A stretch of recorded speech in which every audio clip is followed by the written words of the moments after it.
ملی ہے خوبیاں انسان کو مدینے سے، چرائی پھول نے خوشبو وہاں پسینے سے۔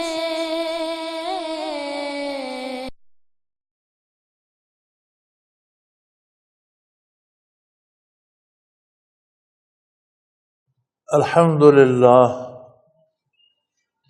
للہ رب العالمین والصلاة والسلام علی حبیبہ محمد وآلہ وصحبہ اجمعین۔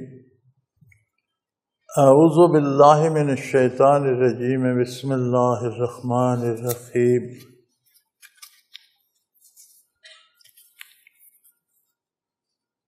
وعن عبادۃ بن صامت رضی اللہ تعالی عنہ قال قال رسول اللہ صلی اللہ علیہ وسلم وحولہ اصحابۃ من اصحابہ۔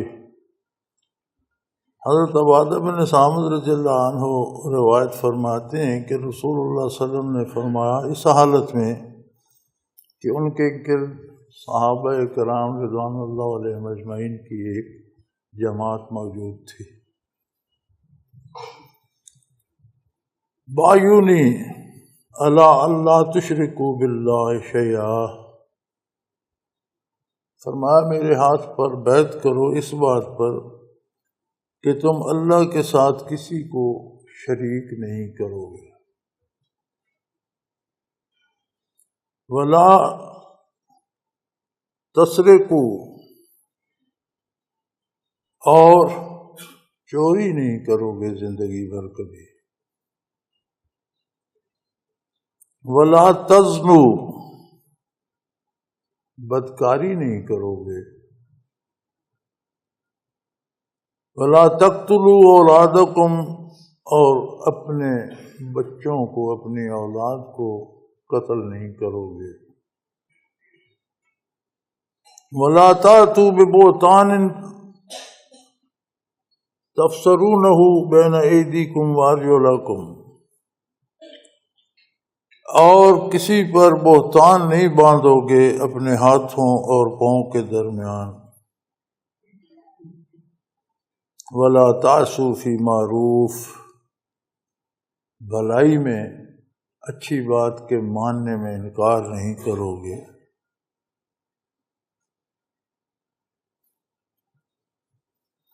فمن وفی منکم فاجرہ علی اللہ، آپ میں سے جس نے یہ وعدہ پورا کیا اس کا اجر اللہ کریم پر ہے، اللہ کریم اسے بہترین اجر عطا فرمائیں گے۔ ومن اصاب من ذلک شیئا فعوقب بہ، اور جس سے دنیا میں ان میں سے کوئی حرکت ہو گئی اور پھر اسے دنیا میں عدالت سے، اسلامی ریاست سے سزا مل گئی، فَهُوَ كَفَّارَةٌ لَهُ، تو وہ اس کا کفارہ ہو گیا۔ وَمَنْ أَصَابَ مِنْ ذَلِكَ شَيْئًا ثُمَّ سَتَرَهُ اللَّهُ عَلَيْهِ فَهُوَ إِلَى اللَّهِ إِنْ شَاءَ عَفَا عَنْهُ وَإِنْ شَاءَ عَاقَبَهُ فَبَايَعْنَاهُ عَلَى ذَلِكَ، صدق اللہ رسولہ الکریم۔ اور جس سے دنیا میں کوئی ایسی حرکت سرزد ہوگی اور اللہ نے اس کا پردہ رکھا، دنیا میں اسے سزا نہیں ملی، تو اس کا معاملہ اللہ کے سپرد ہے، چاہے تو اسے بخش دے، وہ چاہے تو اسے سزا دے، اس کے اور اللہ کے درمیان ہے۔ اور صحابہ کرام فرماتے ہیں ہم نے اس بات پر حضور اکرم صلی اللہ علیہ وسلم سے بیعت کی۔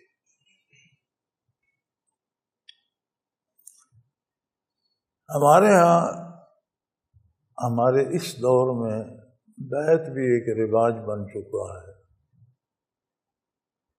لوگ عمر بھر نہیں نسلیں گزار دیتے ہیں کہ ہماری فلاں جگہ بیعت ہے،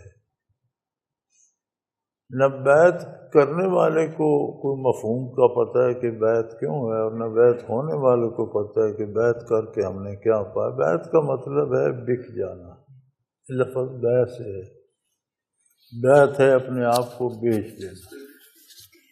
بیچنے میں دو چیزیں ہوتی ہیں، دونوں طرف سے، ایک طرف سے کوئی چیز دی جاتی ہے، دوسری طرف سے قیمت ادا کی جاتی ہے، اور شرعاً جب تک دونوں کا قبضہ نہ ہو جائے، یعنی بیچنے والے کو قیمت اس کے قبضے میں نہ آ جائے اور خریدنے والے کی چیز اس کے قبضے میں نہ آ جائے، بیع مکمل نہیں ہوتی۔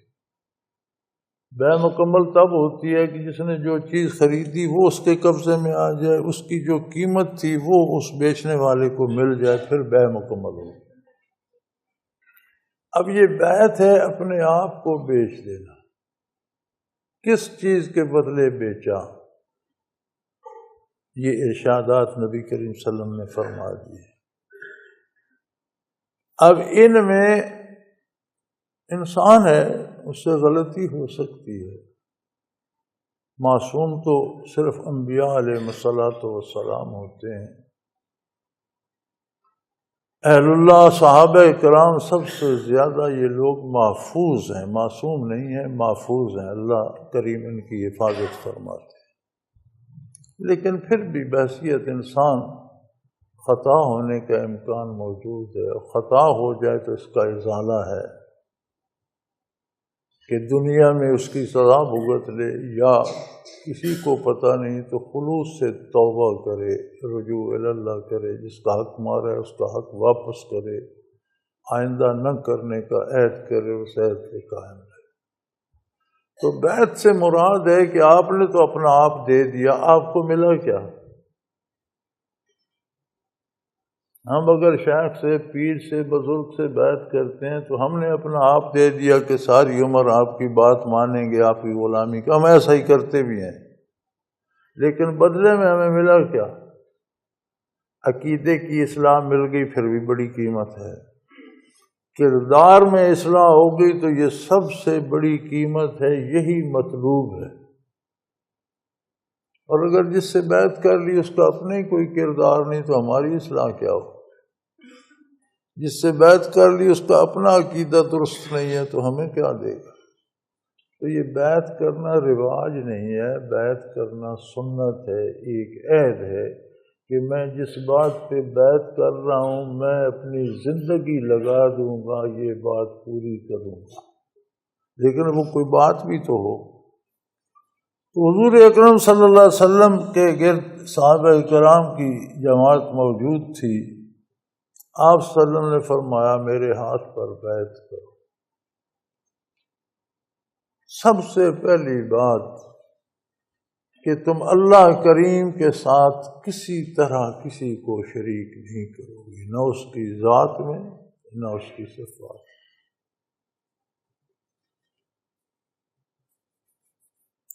میرے خیال میں کلمہ اسلام نصیب ہونے جانے کے بعد لا الہ الا اللہ محمد رسول اللہ پڑھ لینے کے بعد کوئی شخص اللہ کی ذات میں تو شریک کرنے سے رہا، اس نے واحد لا شریک مان لیا اس سے، لیکن صفات میں ہم سے بہت کوتاہیاں ہوتی۔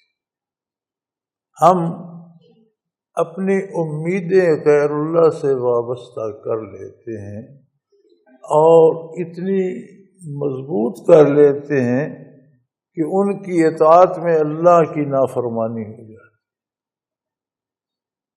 یہ فلاں شخص جو ہے یہ میرا وہ کام کر دے گا، اب اس کے لیے ہم حدود شرعی سے نکل جاتے ہیں، اس کی بات مان لیتے ہیں، اللہ کی نافرمانی کر دیتے ہیں۔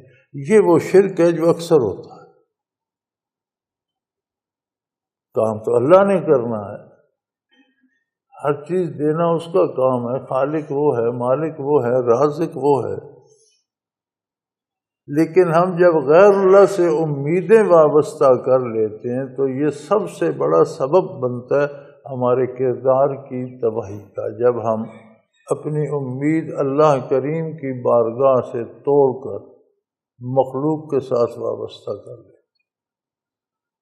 پھر جس سے امید ہوتی ہے اسی کی اطاعت کی جاتی ہے۔ یہ ہماری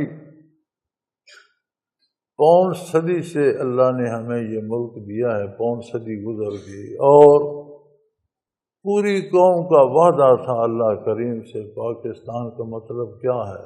لا الہ الا اللہ۔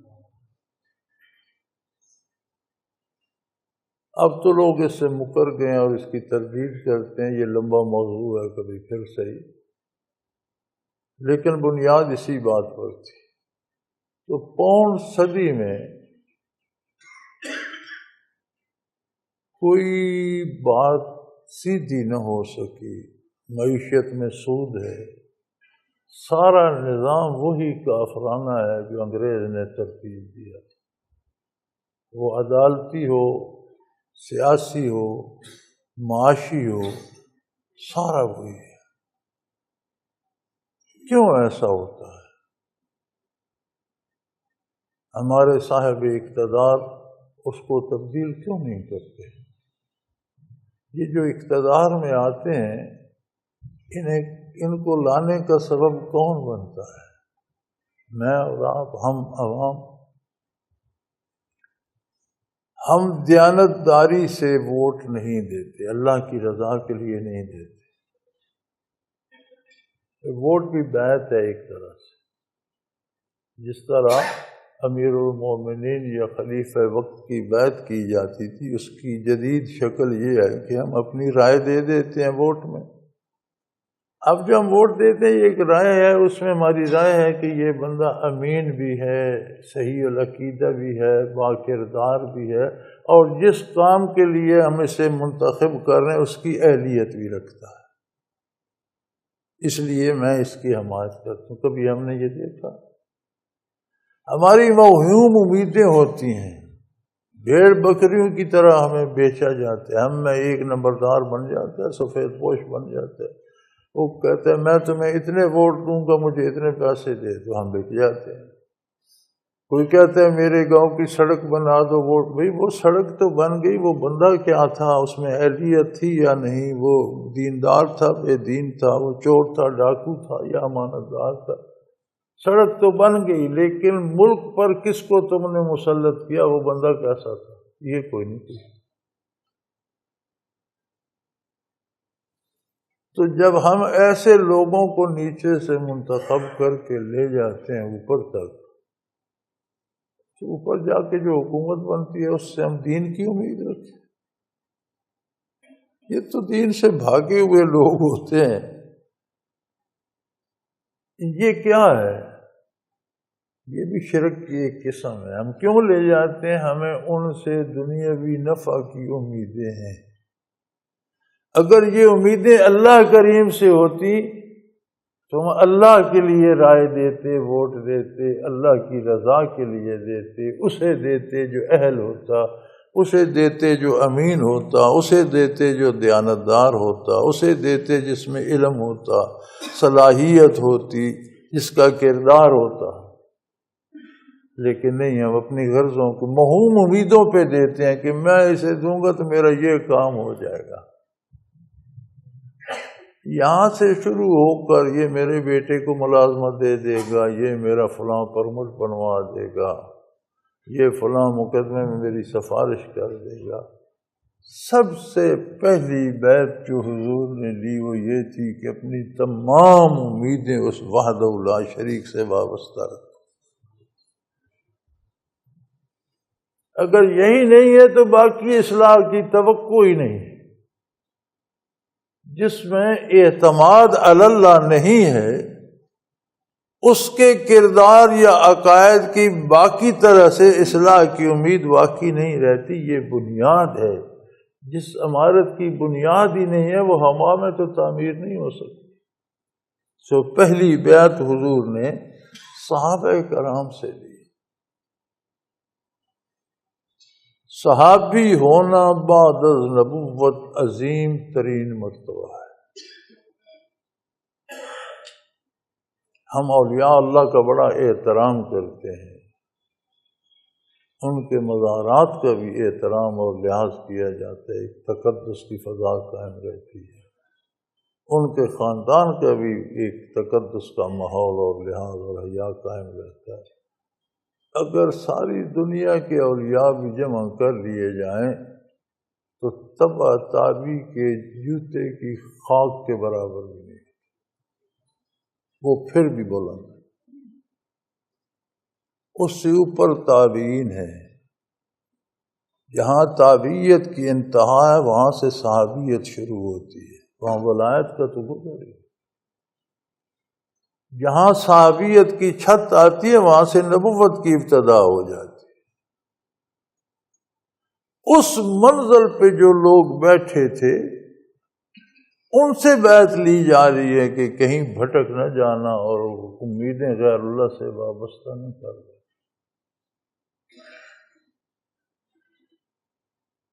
تو پھر ماں و شماع کی کیا حیثیت، ہمیں اپنا سوچنا چاہیے کہ میری حیثیت کیا ہے، میں کر کیا رہا۔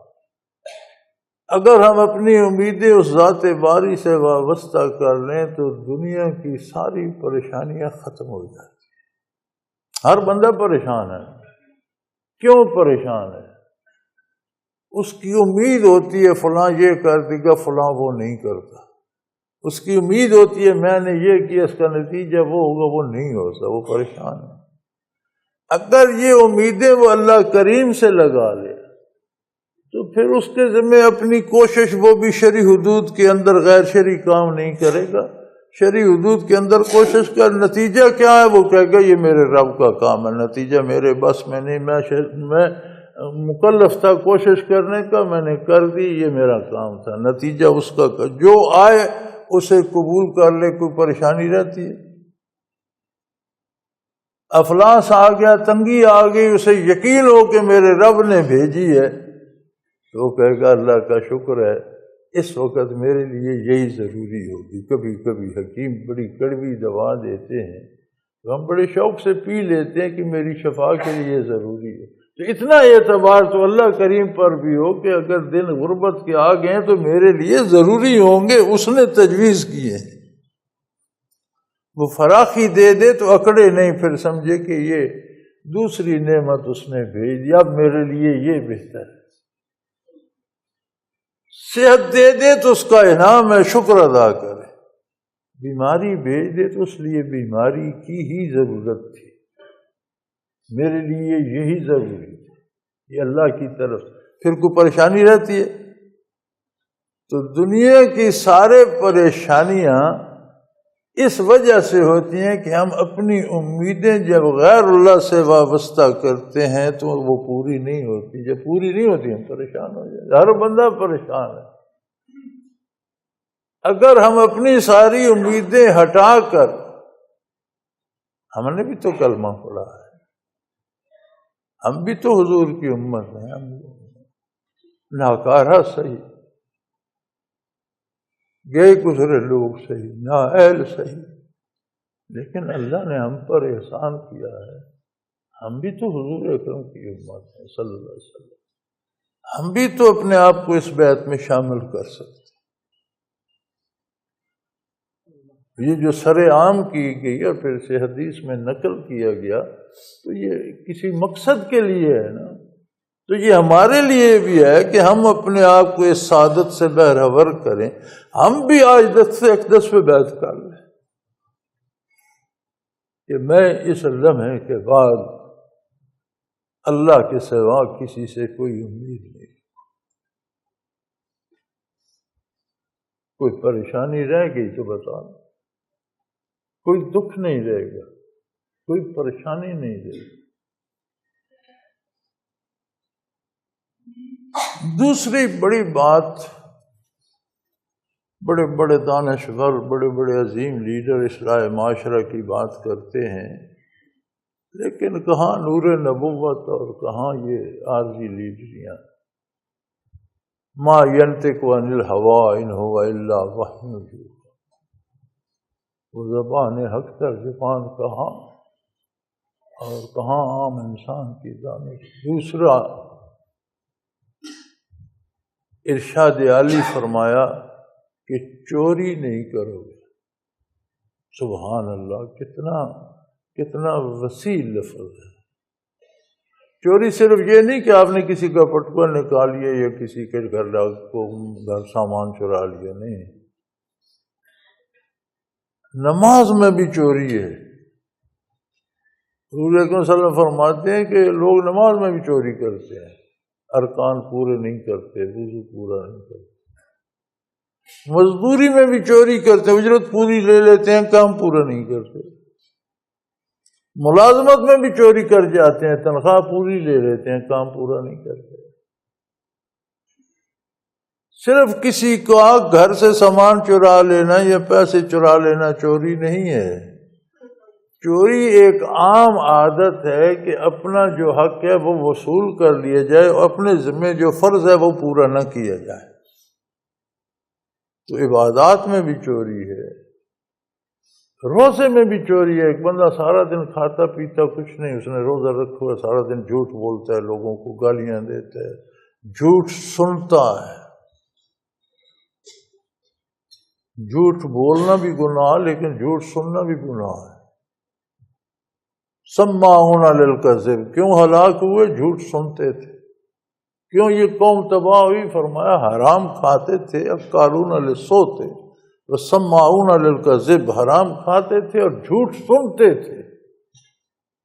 ہم سارا دن سنتے ہیں، سارا دن ہمارے ٹی وی پہ جھوٹ بولا جاتا ہے، سارا دن ہمارے اخباروں میں جھوٹ لکھا جاتا ہے، سارا دن فیس بک پہ جھوٹ چلتا ہے، سارا دن اس پہ چلتا ہے، ان پہ موبائل فونوں پہ اور کمپیوٹروں پہ، سارا دن عدالتوں میں جھوٹ بولا جاتا ہے۔ سارے گواہ اکثر 99.9% جھوٹے ہوتے ہیں، سارا دن جھوٹ بولا جاتا ہے، سارا دن جھوٹ لکھا جاتا ہے، سارا دن اس جھوٹ پہ فیصلے ہوتے ہیں۔ یہ ساری کیا ہے؟ چوری ہے۔ تو کیا معاشرے کی نبض پکڑی حضور اکرم صلی اللہ علیہ وسلم نے؟ عہد کرو، بیعت کرو میرے دست اقدس پر کہ ہم چوری نہیں کریں گے، جو کام کریں گے پوری دیانت اور امانت سے۔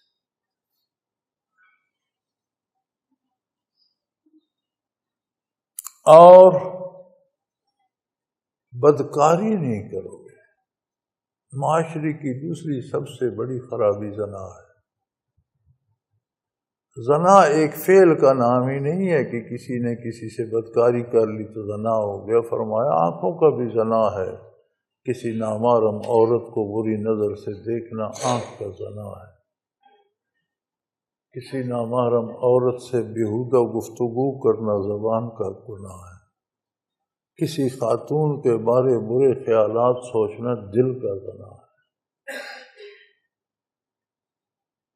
تو اگر معاشرے میں اعتماد علی اللہ بھی ہو، معاشرے کا کوئی فرد چوری نہ کرے، نہ وقت کی، نہ مزدوری کی، نہ دیانت کی، نہ امانت کی، کوئی شخص بدکاری کا سوچے بھی نہیں، تو وہ کیسا معاشرہ ہو؟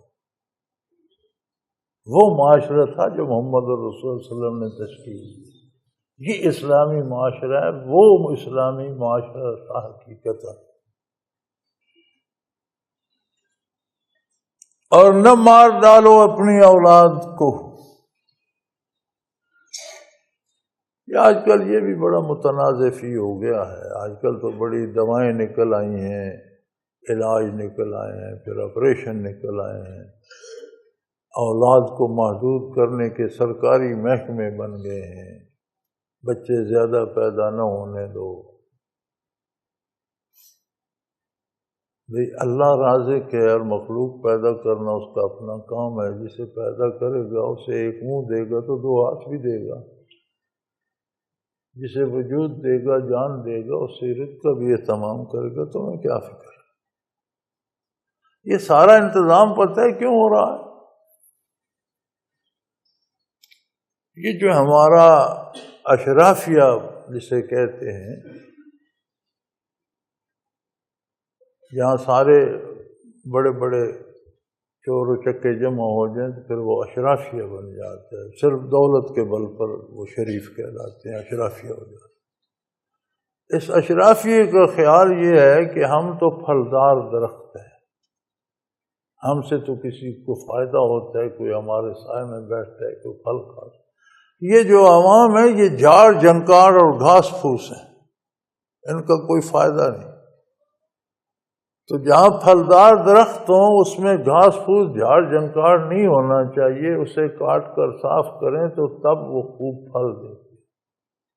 لہذا ان کو بڑھنا نہیں چاہیے، ان کے بچوں کو پڑھنا نہیں چاہیے، آگے نہ آ جائیں۔ ان کو کاروباری سہولتیں نہیں ملنی چاہیے، یہ امیر نہ ہو جائیں۔ ان کے بچے کم ہونے چاہیے، یہ آسودہ حال نہ ہو جائیں۔ وہ اللہ کی شان محکمہ بنایا انہوں نے غریبوں کو کم کرنے کے لیے، غریبوں کے 10 بچے ہیں، ان کی اپنی بیویوں نے وہ اختیار کر لیا، ان کے کسی کا ایک ہے کسی کے دو۔ وہ بنایا تو غریبوں کے لیے تھا، گلے اپنے پڑ گیا۔ بھئی اللہ جس مخلوق کو بھیجتا ہے تم کون ہوتے ہو روکنے والے؟ ہاں شرعاً جائز ہے کسی عورت کو اگر اس کا بچہ پیٹ میں ہے اور اس کی صحت ساتھ نہیں دیتی اور طبیب یا ڈاکٹر کہتا ہے کہ اس بچے سے عورت کی جان کو خطرہ ہے، تو ایک آنے والے کی امید پر ایک موجود کو موت کے حوالے نہیں کیا جا سکتا۔ جب تک بچے میں روح پیدا نہیں ہوتی وہ آرام سے ابارشن کرا سکتی ہے۔ جب اس میں روح پیدا ہو جائے 120 دن کے بعد تو پھر وہ بھی زندہ ہو جاتا ہے، پھر دونوں کی حیثیت برابر ہو جاتی ہے، پھر اسے ضائع کرنا آسان کام نہیں ہے۔ بعض ایسی چیزیں جو وقتی طور پر مانع حمل ہوں، علماء اس کا بھی جواز لکھتے ہیں، کسی عورت کی صحت نہیں ہے، بچے چھوٹے ہیں، عارضی، لیکن ایسی کوئی دوا، ایسا کوئی آپریشن، ایسا کوئی علاج جس سے عمر بھر پھر آئندہ اولاد ہونے کی امید نہ ہو، یہ نہیں، یہ جائز نہیں۔ ایسا علاج جس سے وقتی طور پر جب تک بچہ چھوٹا ہے، جب تک عورت کی صحت ساتھ نہیں دیتی، وہ اس کا شرعاً جواز ہے۔ اور اگر مائیں 2 سال تک باقاعدہ شریعت کے مطابق بچوں کو اپنا دودھ پلائیں تو یہ ایک قدرتی ذریعہ بن جاتا ہے۔ عموماً 90% ایسا ہوتا ہے کہ دودھ پلانے والی ماں کو حمل قرار نہیں پاتا، لیکن اب وہ ماں دودھ پلانا بھی چھوڑ گئی، اب تو مائیں پیدا کرنا چھوڑ گئی ہیں، دودھ کہاں پلائیں گی؟ پیدا آپریشن سے ہوتے ہیں، دودھ دبے کا پیدا اسپتال میں ہوتے ہیں، دودھ دبے کا پیتے ہیں، دھکے کارخانوں میں کھاتے ہیں، مرتے پھر اسپتال جا کر۔ یہ تو سارا نظام ہی بدل گیا۔ تو اس سے منع فرمایا کہ اس ڈر سے کہ اتنے بچے ہو جائیں گے، کھائیں گے کیا، یا یہ بچی ہے یہ مجھے بدنام کرے گی، یہ ساری یہ چیز، یہ کوئی دلیل نہیں ہے کہ تم نسلیں ختم کر دو، اپنے بچوں کو قتل کرنا، قتل ہی ہے نا۔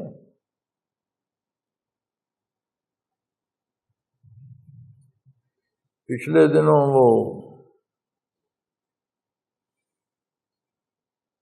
لاہور کا یا کہیں کہ مجھے یاد نہیں، ایک خاتون نے جو میں نے شوہر سے علاج کی حاصل کر لی ہے، اور میں حمل سے تھی تو میں نے حمل بھی ضائع کرا دیا،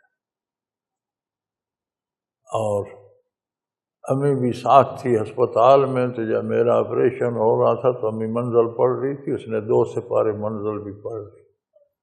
قتل بھی ہو جائے اللہ بھی راضی ہے۔ تو میں نے پوچھا کہ کیوں آپ نے، چلو خامد سے علاج کی تو ہو گئی، بچہ کیوں ضائع کر؟ باجی اس کا کوئی مستقبل نہیں تھا، جب باپ سے علاج کی ہو گئی تو پیدا ہو کر کیا کر؟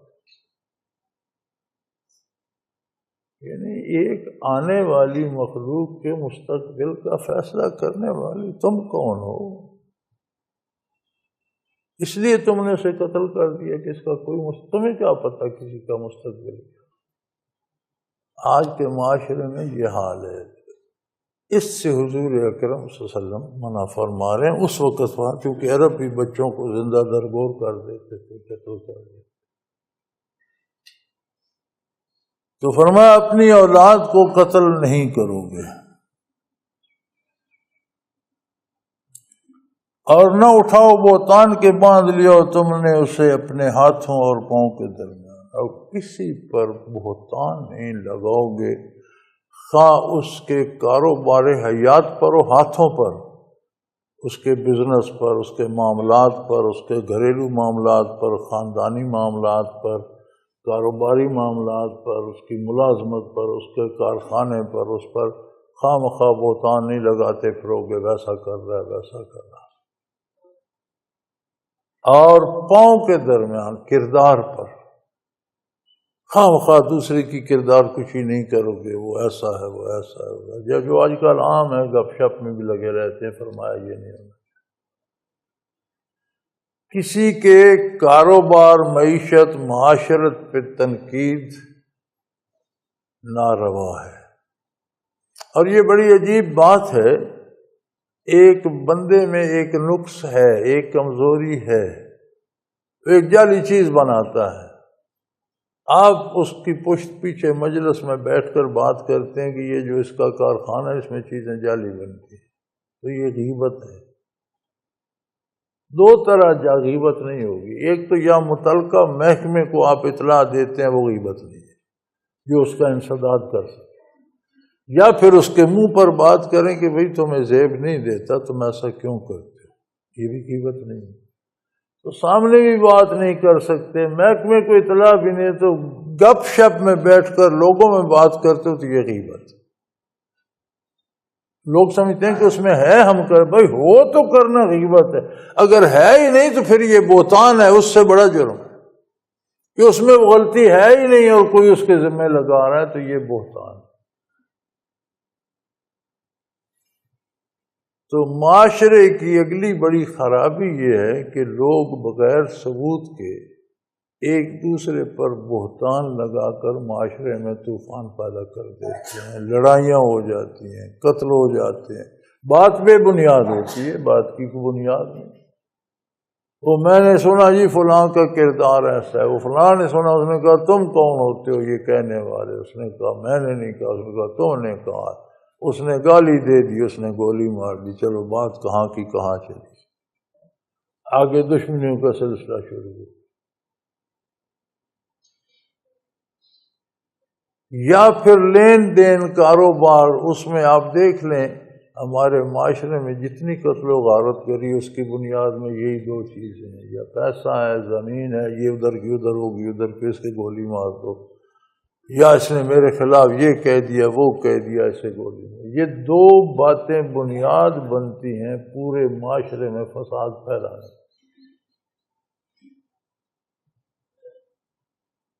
تو فرمایا کہ تم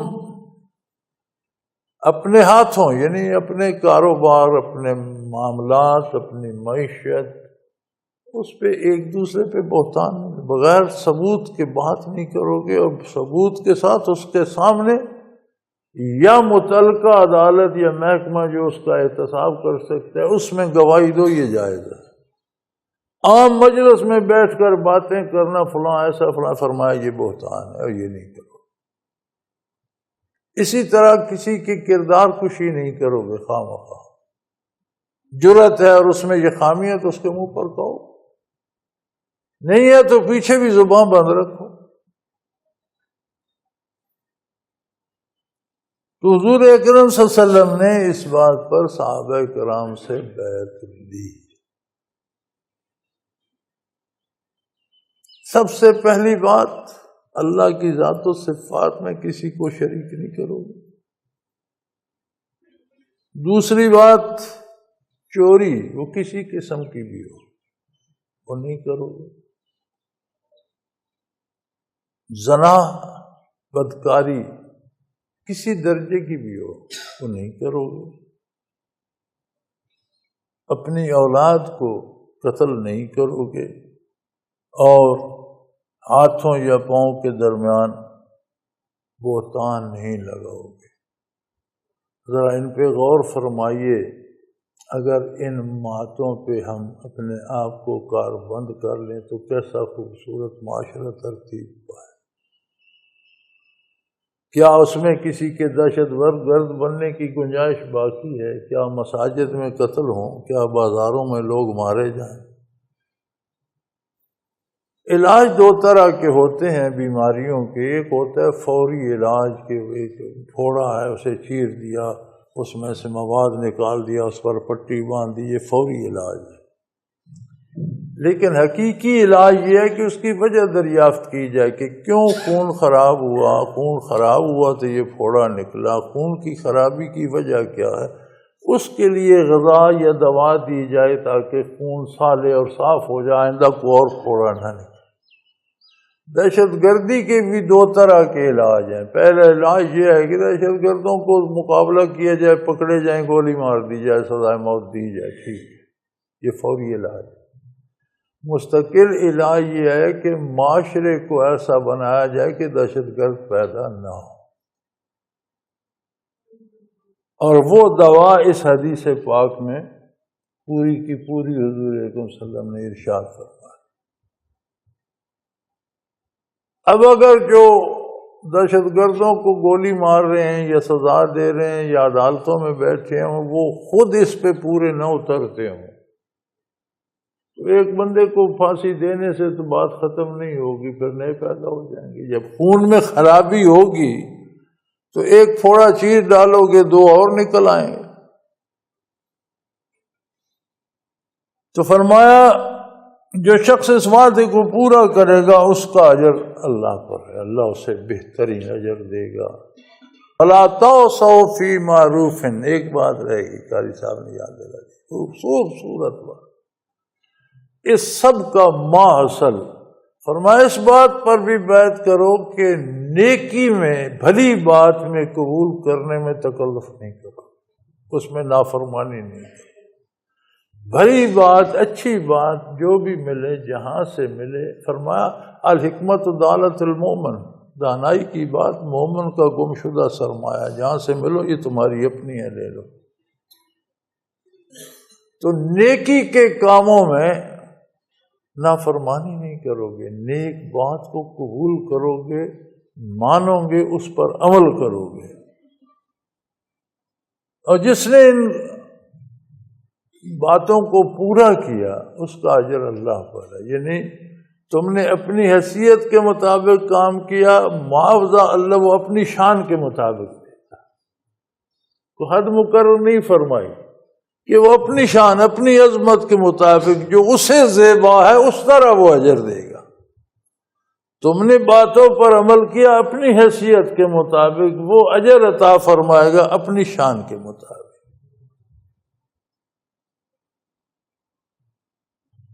اور اگر کسی سے ان باتوں میں سے کسی بھی ایک بات یا دو باتوں پر غلطی ہو گئی، عمل نہیں ہو سکا، کہیں کوتاہی ہو گئی،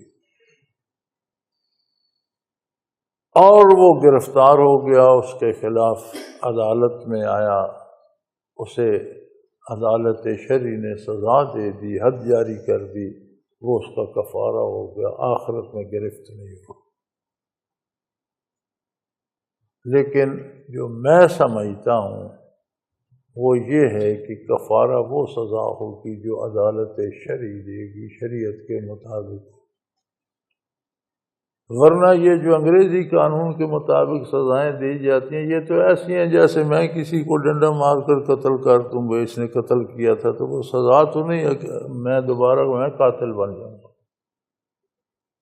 شریعت کے مطابق نظام شرعی ہو، قاضی شرعی عالم ہو، گواہیاں شریعت کے مطابق دی جائیں اور شریعت کے مطابق فیصلہ کر کے سزا دی جائے تو وہ اس کا کفارہ ہو جائے گا، آخرت میں نہیں پوچھا جائے گا۔ اور جس کسی سے ایسا کوئی قصور ہو گیا اور وہ گرفتار نہیں ہوا، ظاہر نہیں ہوا، ہم لوگوں کو پتہ ہی نہیں چلا، حکومت کو پتہ نہیں چلا، اللہ نے اس کا پردہ رکھ لیا، تو فرمایا اس کا معاملہ اللہ کے ساتھ ہے، اس نے اس کا پردہ رکھ لیا، آخرت میں چاہے اسے بخش دے وہ کریم ہے، چاہے اسے سزا دے وہ قادر ہے، اس کا معاملہ اللہ کے ساتھ ہے۔ او کما قال رسول اللہ صلی اللہ علیہ وسلم۔ تو اس حدیث پاک میں حضور اکرم صلی اللہ علیہ وسلم نے اسلامی معاشرے کی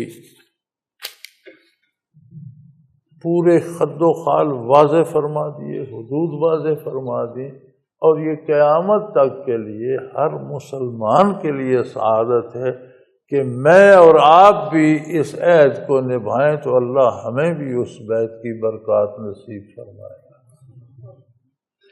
یہ نہ دیکھو کہ لوگ نہیں کرتے، لوگوں کو اللہ کے سپرد کرو، وہ کریں نہ کریں وہ جانے، ان کا رب جانے، خود کو دیکھا کرو کہ میں کیا کر رہا۔ ہماری مصیبت یہ ہے کہ ہم لوگوں کو کوئی بھی نہیں کر رہا، میں کہ بھئی کوئی بھی نہیں کا حساب تم نے دینا ہے یا لوگوں نے تمہارا دینا ہے؟ اپنی ذمہ داری لو، اپنے آپ کو روکو، اپنی اصلاح کرو۔ اگر ہم اپنی اصلاح کرنے لگیں تو سارا ملک سدھر جائے۔ ہم نہیں سدھرتے کہ ہم کہتے ہیں میری تو خیر ہے، اس دوسرے کی اصلاح ہو جائے۔ ابھی تمہاری خیر کیسے ہے؟ پہلے تمہاری ہو پھر دوسرے کی ہو۔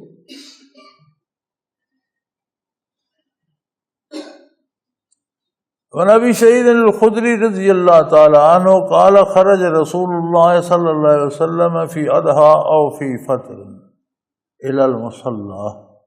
حضرت ابو سعید خدری رضی اللہ تعالیٰ عنہ جو حدیث کے مشہور راوی ہیں، وہ روایت بیان کرتے ہیں، فرماتے ہیں نبی اکرم صلی اللہ علیہ وسلم عید کے دن، عید الفطر تھی یا عید الاضحیٰ انہیں یہ یاد نہیں، فرماتے ہیں عید تھی، عید الفطر تھی یا عید الاضحیٰ تھی، رمضان کی عید تھی یا قربانی کی عید تھی، تو حضور عیدگاہ کی طرف تشریف لے جانے کے ارادے سے روانہ ہوئے۔ فمر علی النساء، تو عورتوں کے گروہ پر آپ صلی اللہ علیہ وسلم کا گزر ہوا۔ فقال یا معاشر النساء تصدقنا فانی اریتکن اکثر اہل النار۔ حضور صلی اللہ علیہ وسلم نے فرمایا کہ اے خواتین کے گروہ، اللہ کی راہ میں صدقہ دیا کرو۔ صدقہ سے مراد صرف اللہ کی راہ میں پیسے یا روٹی دینا نہیں ہے، کھانا دینا نہیں ہے۔ صدقہ سے مراد عقائد سے لے کر کردار تک کی اصلاح ہے۔ جو بھی بھلائی کرو گے وہ صدقہ ہے، اور دوسرے کے ساتھ بھلائی کرنے سے پہلے اپنے آپ کے ساتھ تو کرو۔ جو اپنے ساتھ بھلائی نہیں کر سکتا اس سے دوسرا امید کیوں رکھے؟ اپنے ساتھ بھلائی یہ ہے کہ عقیدے میں، عمل میں اپنی اصلاح کر لو۔ جو وعدہ اللہ سے کیا ہے وہ نبھاؤ، جو وعدہ رسول صلی اللہ علیہ وسلم سے کیا ہے، جو کلمہ پڑھا ہے وہ نبھاؤ۔ پابندی کرو احکام الہی اور احکام رسول صلی اللہ علیہ وسلم کی شریعت کی پابندی کرو۔ فرمایا صدقہ کرو کہ میں اکثر تم میں سے، عورتوں میں سے اکثر کو دوزخ میں دیکھتا ہوں۔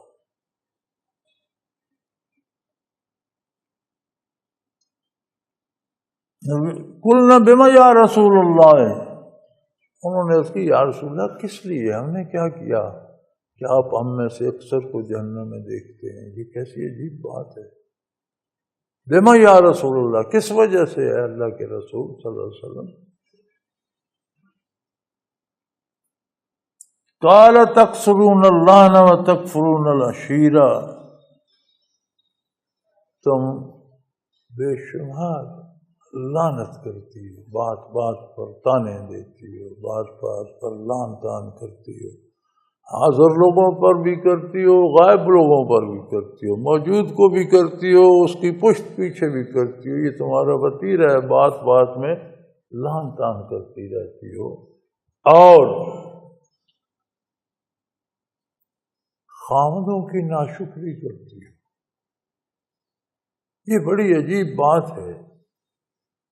خواتین میں یہ کمزوری ہے کہ جنہوں نے ساری عمر بڑی آسانی سے گزاری ہے، ان سے بھی پوچھو تو کہتی ہیں جب سے اس گھر میں آئی ہوں سکون نہیں ملا۔ بہت کم آپ کو بیویاں نظر آئیں گی جو یہ کہیں کہ اللہ کا شکر ہے، بڑی اچھی بسر ہو رہی ہے۔ اور وہ سکون کیوں نہیں ملا؟ وہ سارا قصور خاوند کا ہو، باجی یہ بندہ ہی ایسا تھا، اس کی وجہ سے عمر برباد ہو۔ پھر اس سے لڑیں جھگڑیں گی، تان تشنی کریں گی، شور شرابہ کریں گی، بات منوانے کے لیے اسے پریشان کریں گی۔ مجھے ایک یاد ہے، ایک بزرگ خاتون ہوتی تھی، وہ اپنے بچیوں کو نصیحت کیا کرتی تھی کہ میاں جب باہر کام سے تھکا ہوا آئے اور کھانے پر بیٹھے تب اس سے جھگڑا کیا کرو، تب وہ تنگ آ کر بات مان جائے گا۔ زیادہ پریشان ہوگا، تھکا ہوا آئے گا، بھوکا پیاسا کھانے پہ بیٹھا ہوگا، اس وقت اس کے ساتھ جھگڑا کیا کرو، پھر وہ بات مان لے گا۔ یہ ہماری خاندانوں میں، نسلوں میں یہ تربیتیں چلتی ہیں۔ اللہ علیہ وسلم نے فرمایا کہ تم لعن طعن بہت کرتی ہو اور خاوند کی ناشکری بہت کرتی ہو، یعنی تعاون نہیں کرتی زندگی گزارنے میں۔ تھوڑی کما کے لاتے ہیں تو تمہارا کام ہے اس تھوڑے سے گھر کو چلاؤ، اپنی ضرورتیں محدود کر لو، جو وہ کما کے لاتے ہے دیانتداری سے، امانت سے، اس میں خوش رہو۔ گوشت نہیں پکتا تو دال پکا لو اور اللہ کا شکر ادا کرو۔ اس بات پہ نہ جھگڑتی ہے وہ فلاں کا زیور ایسا ہے تو میرا تو نہیں ہے، فلاں کا لباس ایسا ہے تو میرا تو نہیں۔ اچھا بڑے بڑے گھرانوں میں فلاں کی گاڑی ایسی ہے، مجھے آپ نے لے کر نہیں دی، خدا کا خوف کرو۔ فلاں کی زندگی اپنی ہے، آپ کی اپنی ہے، آپ اپنی زندگی کیوں تلخ کرتے؟ تم میں یہ کمی ہے، یعنی خاوندوں کی ناشکری یہ ہے کہ کبھی تم مطمئن نہیں ہوتی، جتنی آسانیاں، جتنی سہولتیں مل جائیں پھر باہر دیکھتے نہیں، وہ فلاں، بھائی فلاں کا اپنا گھر ہے، اس کے اپنے حالات ہیں، اس کی اپنی ایک ہے روزگار ہے، اس کی اپنی آمدن خرچ ہے، ہمارا اپنا ہے، تمہارا اپنا ہے، تو اپنے کے اندر خوش رہو۔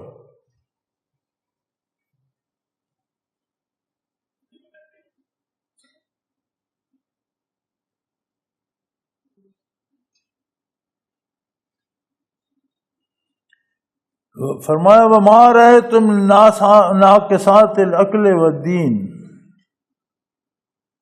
اور میں نے تم سے زیادہ کسی کو عقل اور دین میں کمزور نہیں پایا۔ تم عقل میں بھی کمزور ہوتی ہو اور دین میں بھی کمزور ہوتی ہو، یعنی دو فعل ایسے ہیں جو تم کرتی ہو، ایک لعن طعن کرتی ہو، ایک کبھی تم خاوند کی شکر گزار نہیں ہوتی، ہمیشہ شکوہ کرتی رہتی ہے۔ اور دوسری وجہ، دو وجہ اور ہیں کہ تم دین میں، عقل میں بھی ناقص ہو اور دین میں بھی۔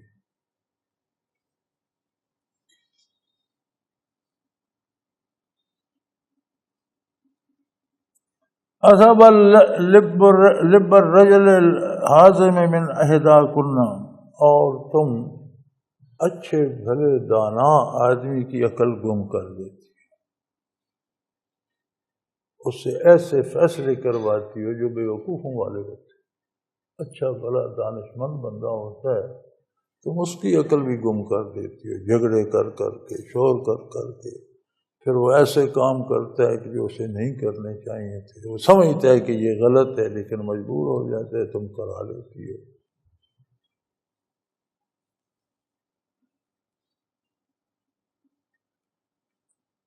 تو فرمایا اس میں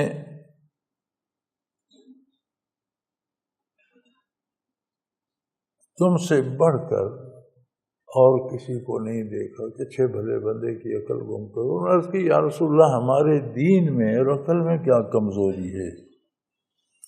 ما نقصان فی دیننا و عقلنا، یا رسول اللہ ہمارے دین اور عقل میں کیا کمزوری ہے؟ تو آپ نے فرمایا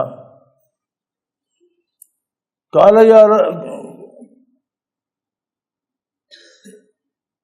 الیس شہادت المرأۃ مثل نصف شہادت الرجل، آپ نے فرمایا کہ کیا عورت کی گواہی مرد کی گواہی سے آتی نہیں ہے؟ قلنا بلا، انہوں نے اس کی ہاں بے شک یا رسول اللہ یہ تو ہے، ایک مرد کے برابر دو عورتوں کی گواہی، عورت کی گواہی مرد سے آدھی ہے۔ قال فذلک نقصان عقلھا، آپ صلی اللہ علیہ وسلم نے فرمایا یہ تمہاری عقل کی کمزوری کی دلیل ہے، تمہارا عقل، تمہارا شعور، تمہاری عقل مردوں کے برابر نہیں ہے، اس لیے تمہاری گواہی آدھی ہے۔ قال الیس اذا حاضت لم تصلی ولم تصم، آپ صلی اللہ علیہ وسلم نے فرمایا کہ جب عورت کو ماہواری آ جاتی ہے تو کیا اس سے نماز اور روزہ چھوٹ نہیں جاتا؟ نہ روزہ رکھتی ہے نہ نماز پڑھتی ہے۔ قلنا بلا، انہوں نے اس کی بے شک یا رسول اللہ ایسا ہی ہوتا ہے۔ قال فذلک من نقصان دین ہے، فرمایا یہ تخلیقی طور پر تمہارے دین کی کمزوری ہے، مجبوراً تمہاری تخلیق میں یہ خامی ہے، کمی ہے، اور کہ تم دین میں کمزور ہو مردوں کی نسبت، اور تمہاری عقل بھی مردوں کی نسبت آدھی ہے، اس لیے کہ اللہ نے تمہاری گواہی آدھی رکھی ہے، جتنی عقل اس نے عطا کی ہے اتنی کا مکلف تمہیں بنایا۔ اب اس حدیث پاک میں حضور اکرم صلی اللہ علیہ وسلم نے خواتین کو ترغیب دی ہے کہ خانگی زندگی کا مدار خاتون خانہ پر ہے۔ گھر میں سکون ہے یا نہیں، اولاد کی تربیت کیسی ہو رہی ہے، والدین اور بزرگوں کا خیال رکھا جا رہا ہے یا نہیں، گھر کے افراد کی کیا حیثیت ہے، گھر میں ان کی دیکھ بھال کیسی ہوتی ہے، غذا دواؤں کا کیا اہتمام، اس ساری کی ذمہ داری خاتون خانہ پہ آتی اور وہی ہوتا ہے جو خاتون خانہ چاہتی ہے۔ وہ لڑ بھڑ کے منوا لے یا صلح سے منوا لے، وہ غلط ہو یا صحیح ہو، تو ہوتا وہی ہے۔ تو خواتین کو بھی اس بات کا خیال رکھنا چاہیے کہ اللہ کے سامنے جانا ہے، اللہ کی بارگاہ میں جان دینی ہے، قبر میں جانا ہے۔ جو پہلے کمزوریاں ہیں ان کا ازالہ کرنے کے لیے زیادہ اطاعت کی جائے، زیادہ صبر اور شکر کے ساتھ گزارا کیا جائے، جو ملتا ہے اسے اللہ کی طرف سے اپنا حصہ سمجھ کر اس پر قناعت کی جائے، اور دوسروں کو دیکھ کر اپنی پیشانی توڑ لینا یہ کوئی اچھی بات نہیں ہے کہ اس کی پیشانی مجھ سے خوبصورت ہے، اپنی پتھر پہ مار کے توڑ لیں، یہ کوئی دانشمندانہ بات نہیں ہے۔ اس کی اپنی ہے، آپ کی اپنی ہے، آپ اپنی پیشانی کی حفاظت کریں۔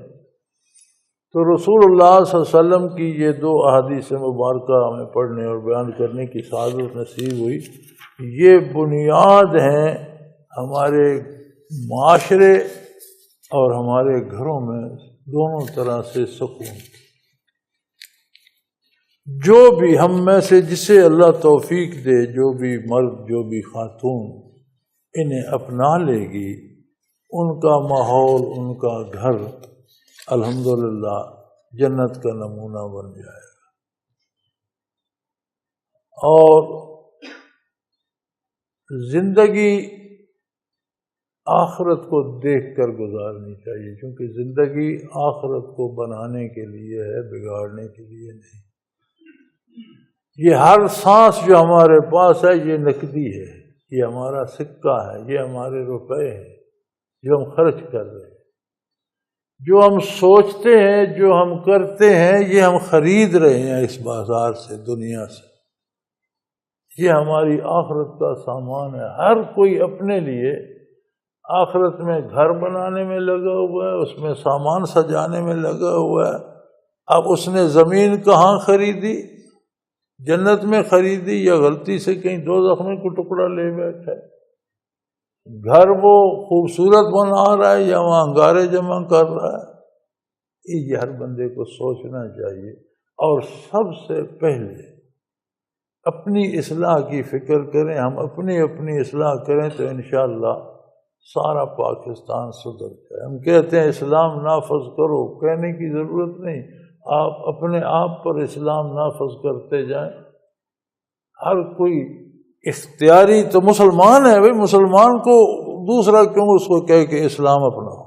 خود مسلمان کا اپنا مسئلہ ہے کہ اسلام کے مطابق زندگی گزارے۔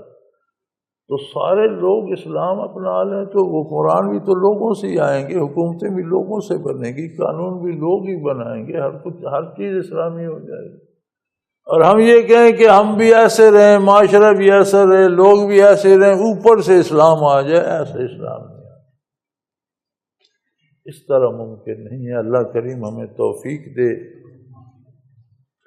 اور حق کہنے کی، حق سمجھنے کی اور حق پر عمل کی توفیق عطا فرمائے۔ وآخر دعوانا ان الحمدللہ رب العالمین۔